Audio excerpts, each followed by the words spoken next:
पुरंदर विमानतळ भूसंपादनावर पवारांनी सरकारला सल्ला दिलेला आहे। बागायती जमिनी प्रकल्पामध्ये जात असल्यामुळे विरोध होतोय।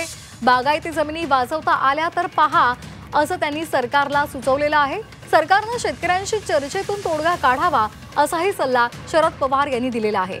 आताची महत्त्वाची बातमी, पुरंदर विमानतळ भूसंपादनावर आता पवारांनी सरकारला सल्ला दिलेला आहे। बागायती जमिनी या प्रकल्पामध्ये जात आहेत आणि त्यामुळे विरोध होतोय, त्यामुळे या जमिनी वाचवता आल्या तर पहा असा सल्ला सरकारला त्यांनी दिलाय।